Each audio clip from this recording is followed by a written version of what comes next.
For the House proceedings to begin in Lok Sabha, all eyes on Finance Minister of India Nirmala Sitharaman as she presents her sixth consecutive budget, fourth paperless budget.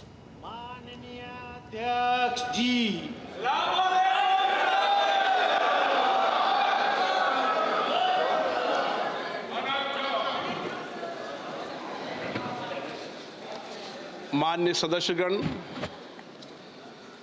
आपको bulletin भाग 2 के माध्यम से पहले ही सूचित किया गया है कि माननीय वित्त मंत्री जी के बजट भाषण की प्रतियां आपको हार्ड कॉपी के रूप में उपलब्ध कराई जाएगी। अतः बजट प्रस्तुत हो जाने के पश्चात माननीय सदस्य बजट भाषण की प्रति प्रकाशन काउंटर से प्राप्त कर सकते हैं। आपको ये भी सूचित किया जाता है कि माननीय मंत्री द्वारा बजट प्रस्तुत किए जाने के पश्चात उसे मेंबर पोर्टल पर भी उपलब्ध करा दिया जाएगा। माननीय वित्त मंत्री जी,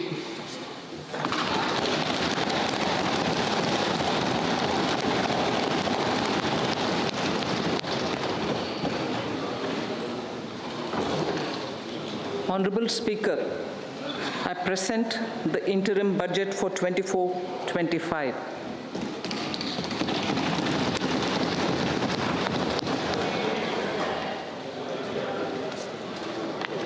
The Indian economy has witnessed profound positive transformation in the last 10 years.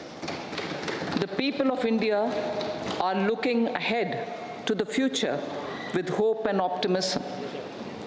With the blessings of the people, when our government under the visionary and dynamic leadership of Honorable Prime Minister Shri Narendra Modi assumed office in 2014, the country was facing enormous challenges. With Sabka Saath, Sabka Vikas as its mantra, the government overcame those challenges in right earnest. Structural reforms were undertaken. Pro-people programs were formulated and implemented promptly. Conditions were created for more opportunities for employment and entrepreneurship. The economy got a new vigor. The fruits of development started reaching the people at scale. The country got a new sense of purpose and hope. Naturally, the people blessed the government with a bigger mandate. In the second term, our government under the leadership of Honorable Prime Minister doubled down on its responsibilities to build a prosperous country with comprehensive development of all people and all regions. Our government strengthened its mantra to Sabka Saath, Sabka Vikas and Sabka Vishwas. Our development philosophy covered all elements of inclusivity, namely social inclusivity through coverage of all strata of the society, and geographical inclusivity through development of all regions of the country. With the whole of nation approach of Sabka Prayas, the country overcame the challenges of once-in-a-century pandemic, took long strides towards Atmanirbharta, committed to Panch Pran, and laid solid foundations for the Amritkal. As a result, our young country has high aspirations, pride in its present, and hope and confidence for a bright future. We expect that our government, based on its stupendous work, will be blessed again by the people with a resounding mandate. Inclusive development and growth. Our humane and inclusive approach to development is a marked and deliberate departure from the earlier approach of provisioning up to village level. Development programs were thus provisioned. In the last 10 years, however, have targeted each and every household and individual through housing for all, Har Ghar Jal, electricity for all, cooking gas for all, bank accounts and financial services for all in record time. The worries about food worries about food have been eliminated through free ration for 80 crore people. Minimum support prices for the produce of Annadata are periodically increased appropriately. These and the provision of basic necessities have enhanced real income in the rural areas. Their economic needs could be addressed, thus spurring growth and generating jobs. Social justice. Our government is working with an approach to development that is all-round, all-pervasive, and all-inclusive. Sarvangin, Sarvasparshi, or Sarvasamaveshi. It covers all castes and people at all levels. We are working to make India a Vikasit Bharat by 2047. For achieving that goal, we need to improve people's capability and empower them. Previously, social justice was mostly a political slogan. For our government, social justice is an effective and necessary governance model. The saturation approach of covering all eligible people is the true and comprehensive achievement of social justice. This is secularism in action, reduces corruption, and prevents nepotism, prevents Bhai Bhatijawad. There is transparency and assurance that benefits are delivered to all eligible people. The resources are distributed fairly. All, regardless of their social standing, get access to opportunities. We are addressing systemic inequalities that had plagued our society.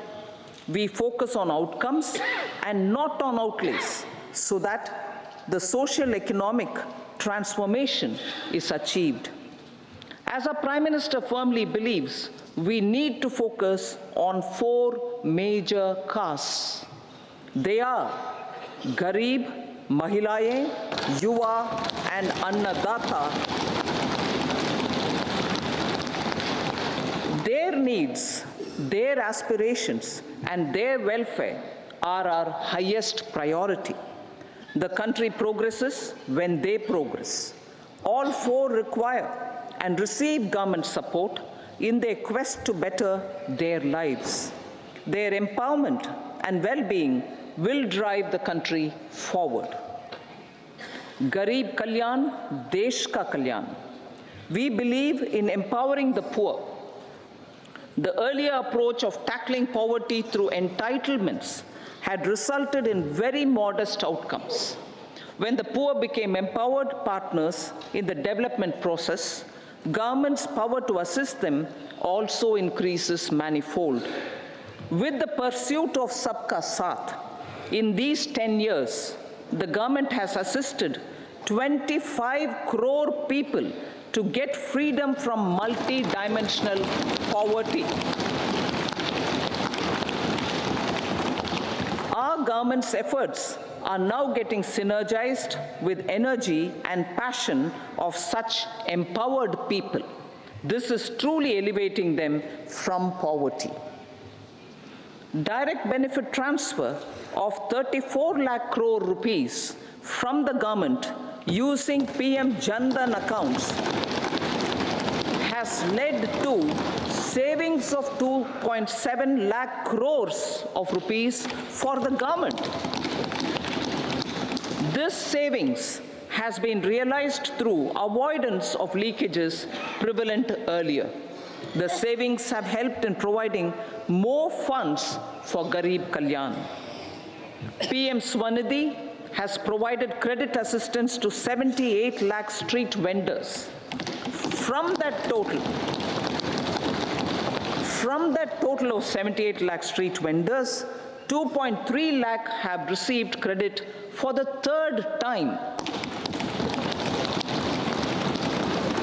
PM Janman Yojana reaches out to the particularly vulnerable tribal groups who have remained outside the realm of development so far.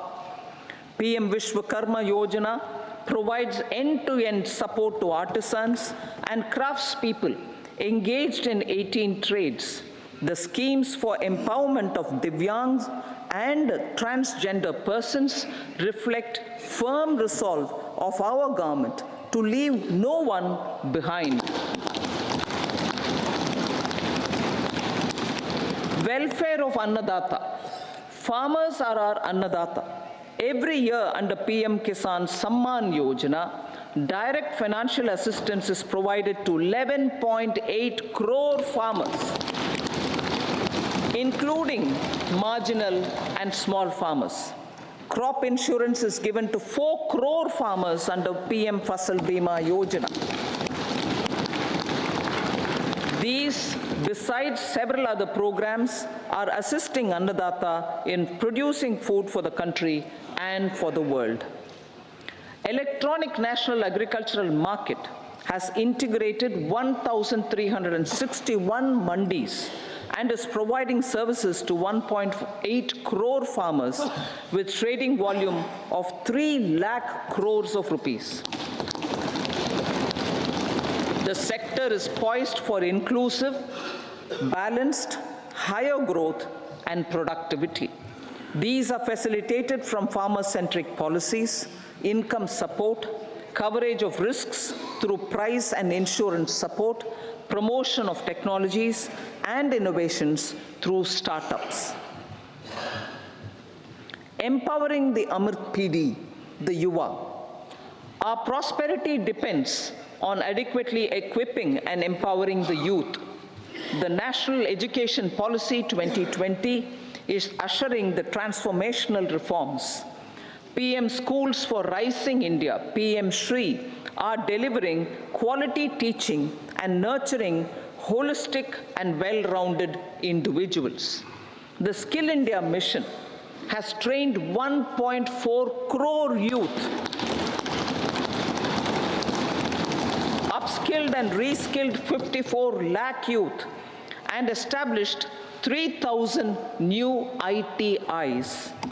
A large number of institutions of higher learning, namely 7 IITs, 16 triple ITs, 7 IIMs, 15 AIMS, and 390 universities have been set up.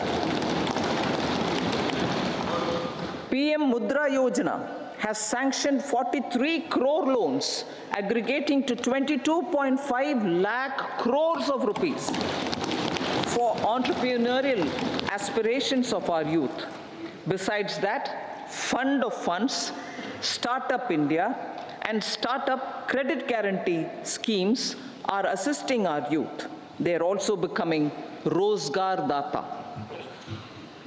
The country is proud of our youth scaling new heights in sports. The highest ever medal tally in Asian Games and Asian Para Games in 2023 reflects a high confidence level.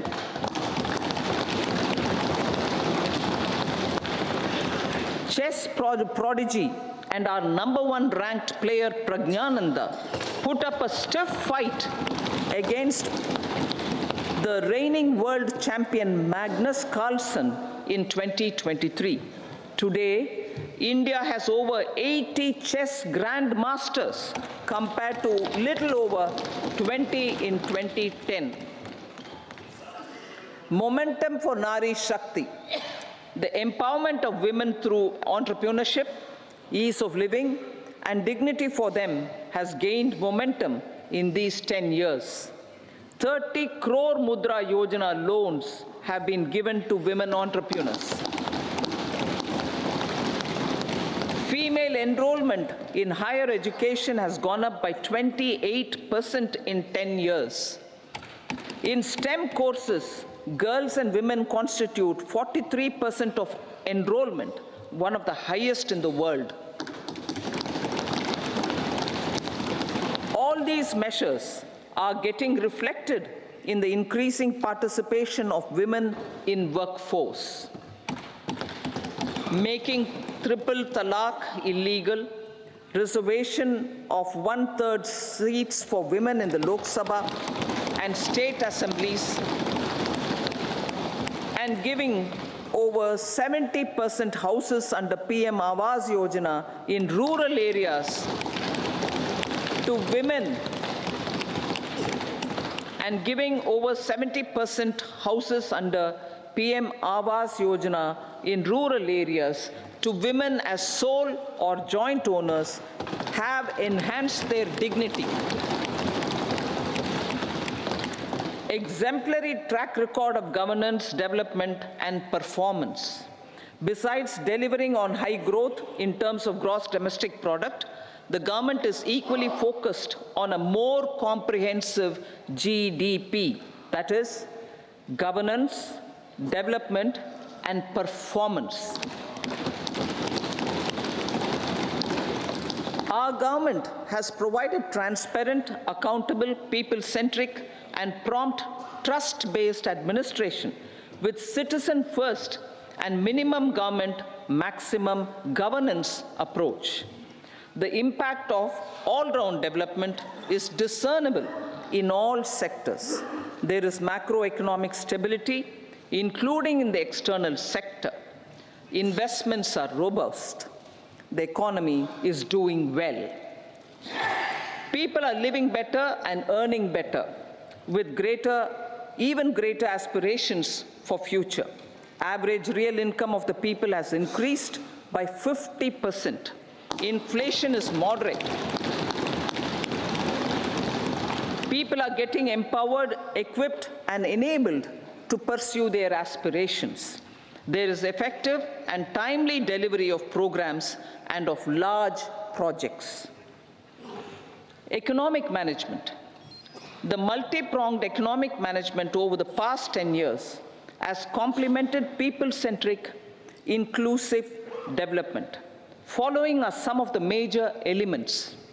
1, all forms of infrastructure, physical, digital, or social, are being built in record time.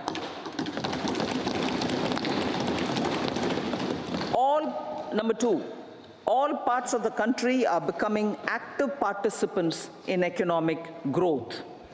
Number 3, digital public infrastructure, a new factor of production as if in the 21st century, is instrumental in formalization of the economy. Number 4, goods and services tax has enabled one nation, one market, one tax. Tax reforms have led to deepening and widening of tax base. Number 5, strengthening of the financial sector has helped in making savings, credit, and investments more efficient. Number 6, GIFT, IFSC, and the Unified Regulatory Authority, IFSCA, are creating a robust gateway for global capital and financial services for the economy.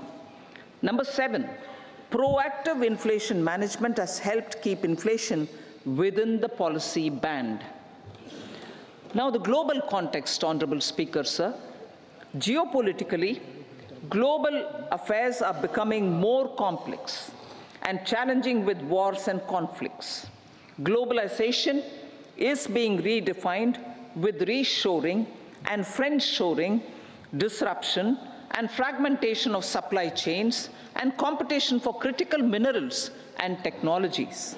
A new world order is emerging after the COVID pandemic. India assumed the G20 presidency during very difficult times for the world. The global economy was going through high inflation, high interest rates, low growth, very high public debt, low trade growth, and climate changes. The pandemic has led to a crisis of food, fertilizer, fuel, and finances for the world, while India successfully navigated its way. The country showed the way forward and built consensus on solutions for those global problems. The recently announced India, Middle East, Europe economic corridor is a strategic and economic game changer for India and others. In the words of Honorable Prime Minister, the corridor, and I quote, will become the basis of world trade for hundreds of years to come, and history will remember that this corridor was initiated on Indian soil, unquote. Vision for Vikasit Bharat. Our vision for Vikasit Bharat is that of prosperous Bharat in harmony with nature, with modern infrastructure, and providing opportunities for all citizens and all regions to reach their potential. With confidence arising from strong and exemplary track record of performance and progress, earning Sabka Vishwas, the next 5 years will be years of unprecedented development and golden moments to realize the dream of developed India by 2047. The trinity of demography, democracy, and diversity backed by Sabka Prayas has the potential to fulfill aspirations of every Indian. As Honorable Prime Minister in his Independence Day address to the nation mentioned, I quote, there is no dearth of opportunities, as many opportunities as we want. The country is capable of creating more opportunities. Sky is the limit, unquote. Strategy for Amrit Kal. Our government will adopt economic policies that foster and sustain growth, facilitate inclusive and sustainable development, improve productivity, create opportunities for all, help them enhance their capabilities, and contribute to generation of resources to power investments and fulfill aspirations. Guided by the principle, reform, perform, and transform, the government will take up next generation reforms and build consensus with the states and stakeholders for effective implementation. It is an important policy priority for our government to ensure timely and adequate finances, relevant technologies, and appropriate training for the micro, small, and medium enterprises, MSMEs, to grow and also compete globally. Orienting the regulatory environment to facilitate their growth will be an important element of this policy mix. Aligning with the Panchamrit goals, our government will facilitate sustaining high and more resource-efficient economic growth. This will work towards energy security in terms of availability, accessibility, and affordability. For meeting the investment needs, our government will prepare the financial sector in terms of size, capacity, skills, and regulatory framework. Aspirational Districts Program. Our government stands ready to assist the states in faster development of aspirational districts and blocks, including generation of ample economic opportunities. Development of the East. Our government will pay utmost attention to make the eastern region and its people a powerful driver of India's growth. PM Awas Yojana Gramin. Despite the challenges due to COVID, implementation of PM Awas Yojana Gramin continued, and we are close to achieving the target of 3 crore houses. 2 crore more houses will be taken up in the next 5 years to meet the requirement arising from increase in the number of families. Rooftop solarization and Muft Bijli. Through rooftop solarization, 1 crore households will be enabled to obtain up to 300 units free electricity every month. scheme follows the resolve of Honorable Prime Minister on the historic day of consecration of Sri Ram Mandir in Ayodhya. Following benefits are expected. Savings up to 15 to 18,000 rupees annually for households from free solar electricity and selling the surplus to the distribution companies. Charging of electric vehicles. Entrepreneurship opportunities for a large number of vendors for supply and installation. Employment opportunities for the youth with technical skills in manufacturing, installation, and maintenance. Housing for middle class. Our government will launch a scheme to help deserving sections of the middle class, and I quote from Honorable Prime Minister's words, living in rented houses or slums or chawls and unauthorized colonies, unquote, to buy or build their own houses.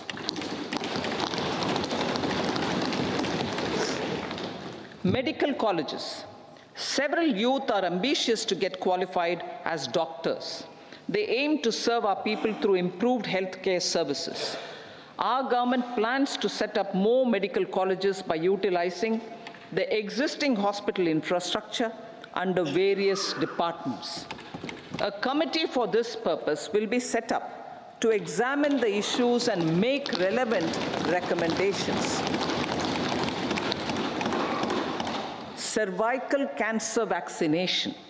Our government will encourage vaccination for girls in the age group of 9 to 14 years for prevention of cervical cancer. Maternal and child health care. Various schemes for maternal and child care will be brought under one comprehensive program for synergy in implementation. Upgradation of Anganwadi centers under Saksham Anganwadi and Poshan 2.0 will be expedited for improved nutrition delivery, early childhood care, and development. The newly designed U-Win platform for managing immunization and intensified efforts of Mission Indradhanush will be rolled out expeditiously throughout the country. Ayushman Bharat. Healthcare cover under Ayushman Bharat scheme will be extended to all ASHA workers, to all Anganwadi workers and helpers. Agriculture and food processing. The efforts of value addition in agriculture sector and boosting farmers' incomes will be stepped up. Pradhan Mantri Kisan Sampada Yojana has benefited 38 lakh farmers and generated 10 lakh employment. Pradhan Mantri Formalization of Micro Food Processing Enterprises Yojana has assisted 2.4 lakh SHGs and 60,000 individuals with credit linkages. Other schemes are complementing the efforts for reducing post-harvest losses and improving productivity and incomes. For ensuring faster growth of the sector, our government will further promote private and public investment in post-harvest activities, including aggregation, modern storage, efficient supply chains, primary and secondary processing and marketing and branding. Nano DAP. After the successful adoption of nano urea, application of nano DAP on various crops will be expanded in all agroclimatic zones. Atmanirbharta oil seeds Abhiyan. Building on the initiative announced in 2022, a strategy will be formulated to achieve Atmanirbharta for oil seeds such as mustard, groundnut, sesame, soya bean, and sunflower. This will cover research for high-yielding varieties, widespread adoption of modern farming techniques, market linkages, procurement, value addition, and crop insurance. Dairy development. A comprehensive program for supporting dairy farmers will be formulated. Efforts are already on to control foot and mouth disease. India is the world's largest milk producer with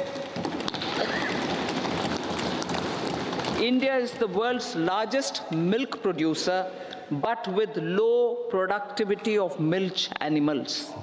The program will be built on the success of existing schemes such as Rashtriya Gokul Mission, National Livestock Mission, and infrastructure development funds for dairy processing and animal husbandry.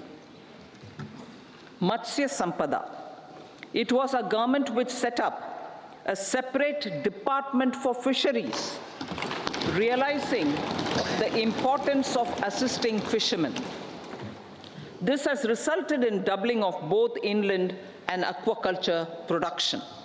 Seafood exports since 2013-14 has also doubled. Implementation of Pradhan Mantri Matsya Sampada Yojana will be stepped up to 1. Enhance aquaculture productivity from existing 3 to 5 tons per hectare. 2. Double exports to 1 lakh crore rupees, and 3. Generate 55 lakh employment opportunities in the near future. 5 integrated aqua parks will also be set up. Lakpati Didi.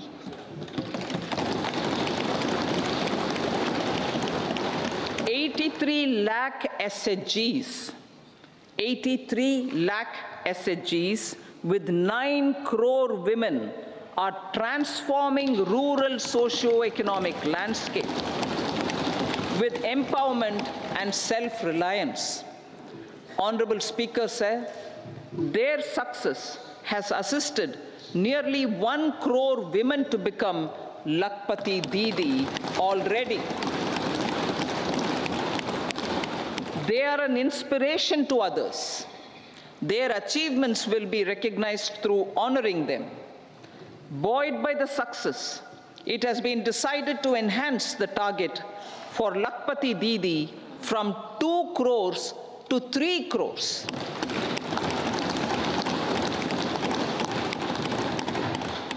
Technological changes, new age technologies, and data are changing the lives of people and businesses.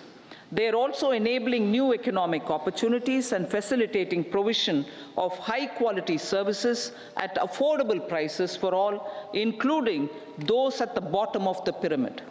Opportunities for India at the global level are expanding. India is showing solutions through innovation and entrepreneurship of its people. Research and innovation for catalyzing growth, employment, and development.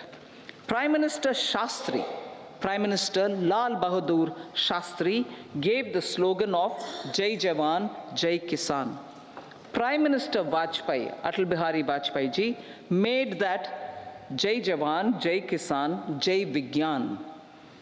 Prime Minister Modi has furthered that to Jai Jawan, Jai Kisan, Jai Vigyan, and Jai Anusandhan,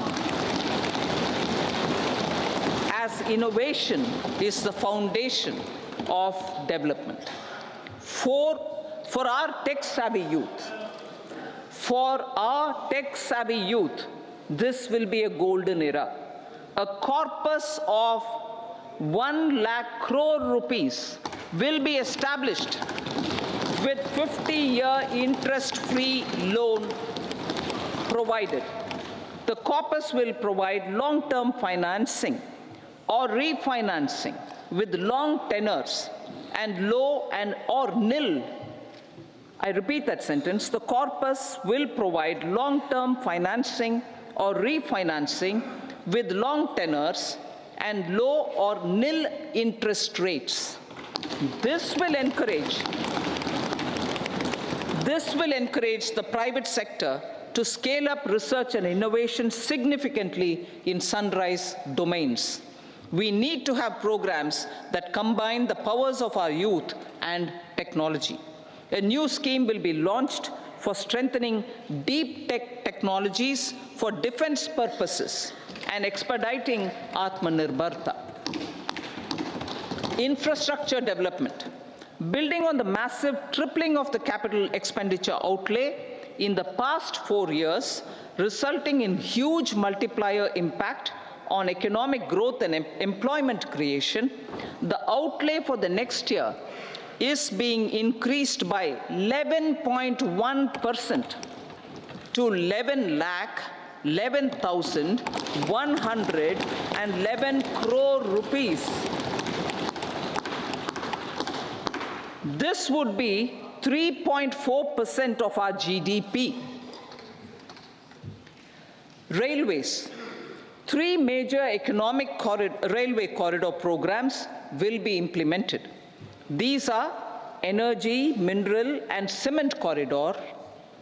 Number 2, port connectivity corridors. And number 3, high traffic density corridors. The projects have been identified under the PM Gati Shakti for enabling multimodal connectivity. They will improve logistics efficiency and reduce cost. The resultant decongestion of the high traffic corridors will also help in improving operations of passenger trains, resulting in safety and higher travel speed for passengers. Together with dedicated freight corridors, these 3 economic corridor programs will accelerate our GDP growth and reduce logistic costs.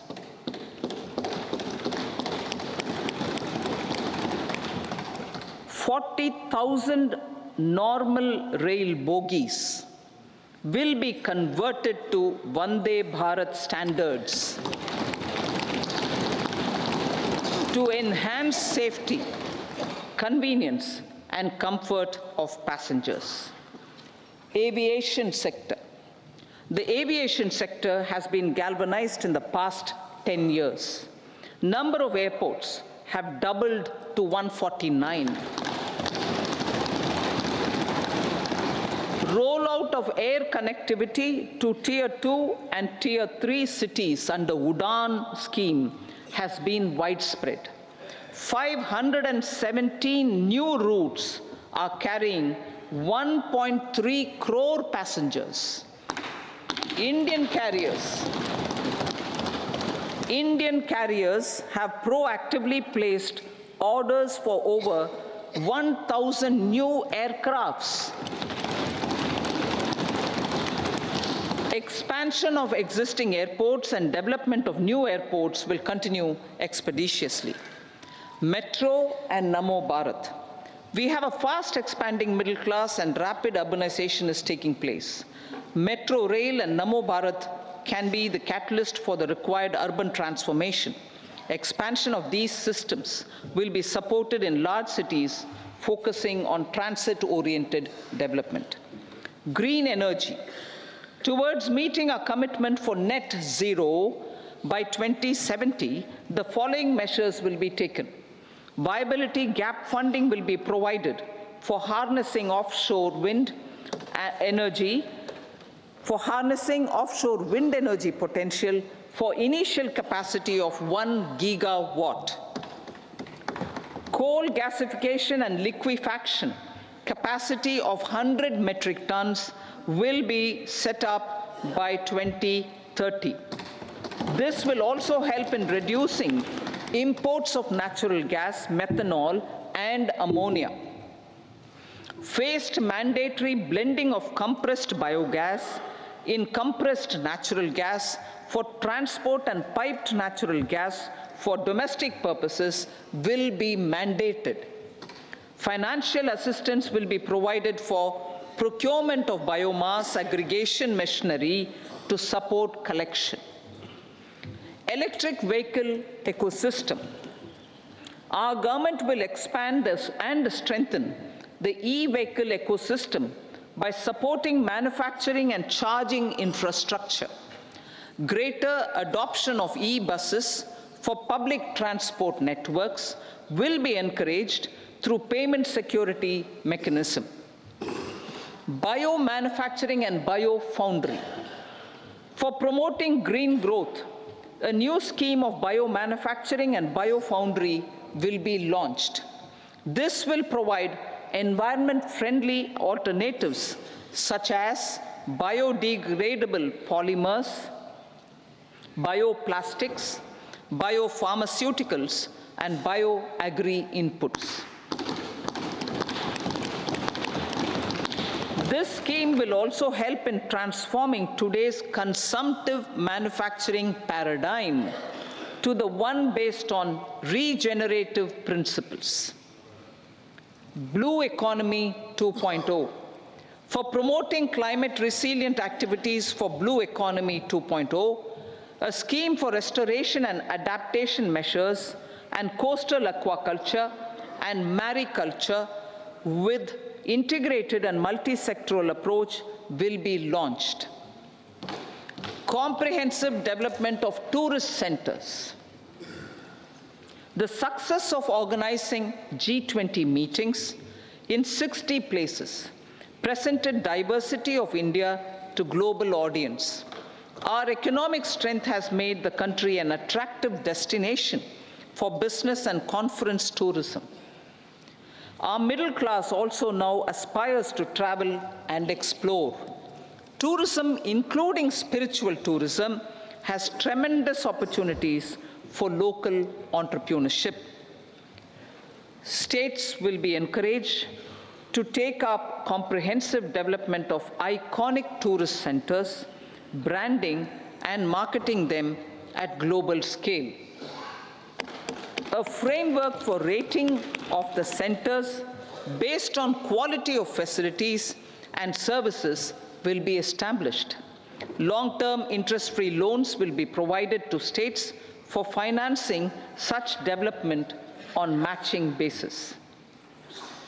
To address the emerging fervor for domestic tourism, Honorable Speaker, sir, projects for port connectivity, tourism infrastructure, and amenities will be taken up on our islands, including Lakshadweep. This will help in generating employment also. Promoting investments. The FDI inflow during 2014 to 23 was $596 billion US, marking a golden era. That is twice the inflow during 2005 to 14. For encouraging sustained foreign investment, we are negotiating bilateral investment treaties with our foreign partners in the spirit of First Develop India. FDI is First Develop India. Reforms in the states for Vikasit Bharat. Many growth and development enabling reforms are needed in the states for realizing the vision of Vikasit Bharat. A provision of 75,000 crore rupees as 50-year interest-free loan is proposed this year to support those milestone-linked reforms by the state governments. Societal changes. The government will form a high-powered committee for an extensive consideration of the challenges arising from fast population growth and demographic changes. The committee will be mandated to make recommendations for addressing these challenges comprehensively in relation to the goal of Vikasit Bharat. Amrit Kal as Kartavya Kal. Our government stands committed to strengthening and expanding the economy with high growth and to create conditions for people to realize their aspirations. Honorable Prime Minister, in his Independence Day address to the nation in the 75th year of our Republic, said, and I quote, "We commit ourselves to national development. with new inspirations, new consciousness, new resolutions as the country opens up immense possibilities and opportunities. It is our Kartavya Kal. Unquote. Every challenge of the pre-2014 era was overcome through our economic management and our governance. These have placed the country on a resolute path of sustained high growth.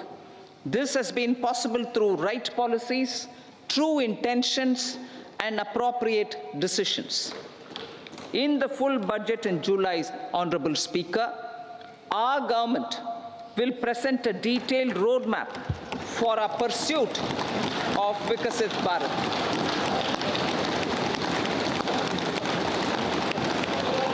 Revised estimates of 2023-24. The revised estimate of the total receipts other than borrowings is 27.56 lakh crores of rupees, of which the tax receipts are 23.24 lakh crore rupees. The revised estimate of total expenditure is 44.90 lakh crore rupees. The revenue receipts at 30.03 lakh crore rupees are expected to be higher than the budget estimate, reflecting strong growth momentum and formalization in the economy. The revised estimate of the fiscal deficit is 5.8% of GDP, improving on the budget estimate, notwithstanding moderation in the nominal growth estimates.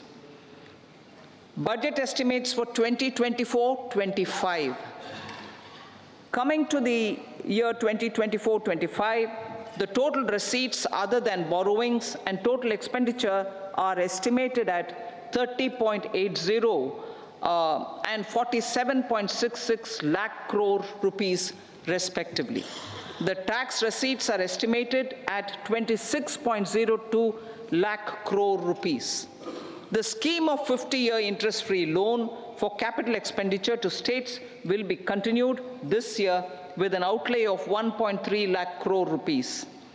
We continue on the path of fiscal consolidation, as announced in my budget speech of 2021-22, to reduce fiscal deficit below 4.5% by 25-26. The fiscal deficit in 2024-25 is estimated to be 5.1% of GDP, adhering to that path. So the gross and net market borrowings through dated securities during 24-25 are estimated at 14.13 lakh crore rupees and 11.75 lakh crore respectively. Both will be less than that in 23-24. Now that the private investments are happening at scale, the lower borrowings by the central government will facilitate larger availability of credit for the private sector. Vote on account. I'll be seeking vote on account approval of the Parliament through the appropriation bill for a part of the financial year 2024-25. I will now move to Part B. Honorable Speaker, sir, over the last 10 years, the direct tax collections have more than trebled and the return filers swelled 2.4 times. I would like to assure the taxpayers that their contributions have been used wisely for the development of the country and welfare of its people. I appreciate the taxpayers for their continued support. The government has reduced and rationalized tax rates. Under the new tax scheme, there is now no tax liability for taxpayers with income up to 7 lakh rupees, up from 2.2 lakh rupees in the financial year 2013-14. The threshold for presumptive taxation for retail businesses was increased from 2 crores to 3 crores. Similarly, the threshold for professionals eligible for presumptive taxation was increased from 50 lakh rupees to 75 lakh rupees. Also, corporate tax rate was decreased from 30% to 22% for existing domestic companies and to 15% for certain new manufacturing companies. Honorable Speaker, sir, in the last 5 years, our focus has been to improve taxpayer services. The age-old jurisdiction-based assessment system was transformed with the introduction of faceless assessment and appeal, thereby imparting greater efficiency, transparency, and accountability. Introduction of updated income tax returns, a new Form 26AS, and pre-filling of tax returns have made filing of tax returns simpler and easier. Average processing time of returns has been reduced from 93 days in the year 2013-14 to a mere 10 days this year, thereby making refunds faster. Indirect taxation. By unifying the highly fragmented indirect tax regime in India, the GST has reduced the compliance burden on trade and industry. The industry has acknowledged the benefits of GST. According to a recent survey conducted by a leading consulting firm, 94% of industry leaders view the transition to GST as largely positive. According to 80% of the respondents, it has led to supply chain optimization, as elimination of tax arbitrage and octroi has resulted in disbanding of checkposts at the state and city boundaries. At the same time, tax base of GST more than doubled, and the average monthly gross GST collection has almost doubled to 1.66 lakh crores this year. States too have benefited. States' SGST revenue, including compensation released to states in the post-GST period of 2017-18 to 2022-23, has achieved a buoyancy of 1.22. In contrast, the tax buoyancy of state revenues from subsumed taxes in the pre-GST 4-year period of 2012-13 to 2015-16 was a mere 0.72. The biggest beneficiaries are consumers, as reduction in logistic cost and taxes have brought down prices of most goods and services. We have taken a number of steps in customs to facilitate international trade. As a result, the import release time declined by 47% to 71 hours at inland container depots, by 28% to 44 hours at air cargo complexes, and by 27% to 85 hours at seaports over the last 4 years since 2019, when the national time release studies were first acted. Tax proposals. As for tax proposals, in keeping with the convention, I do not propose to make any changes relating to taxation and propose to retain the same tax rates for direct and indirect taxes, including import duties. However, certain tax benefits to startups and investments made by sovereign wealth or pension funds, as also tax exemption on certain income of some IFSC units, are expiring on 31/3/2024.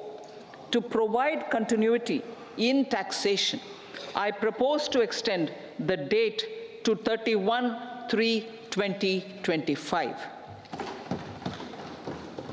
Moreover, in line with our government's vision to improve ease of living and ease of doing business, I wish to make an announcement to improve taxpayer services. There are large number of petty, non-verified, non-reconciled or disputed direct tax demands, many of them dating as far back as 1962, which continue to remain on the books, causing anxiety to honest taxpayers and hindering refunds of subsequent years. Honorable Speaker, sir, I propose to withdraw such outstanding direct tax demands up to 25,000 rupees pertaining to the period up to financial year 2009-10 and up to 10,000 rupees for financial years 2010-11 to 2014-15. This is expected to benefit about 1 crore taxpayers. 1 crore taxpayers would benefit out of this. Economy then and now. In 2014, when our government assumed the reins, the responsibility to mend the economy step by step and to put the governance systems in order was enormous. The need of the hour was to give hope to the people, to attract investments, and to build support for the much-needed reforms. The government did that successfully, following a strong belief of nation first. The crisis of those years has been overcome, and the economy has been put firmly on a high, sustainable growth path with all-round development. It is now appropriate to look at where we were then. I repeat, it is now appropriate to look at where we were then till 2014 and where we are now, only for the purpose of drawing lessons from the mismanagement of those years. The government will lay a white paper on table of the House.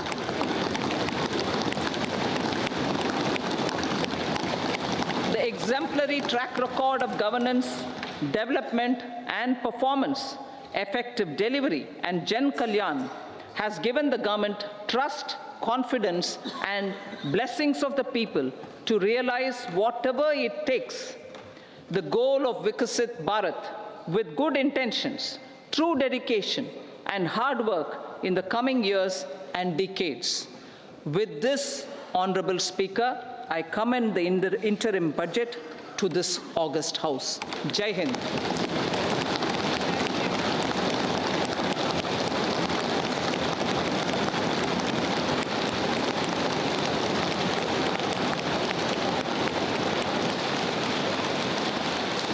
Item number 2, Srimati Nirmala Sitharaman ji.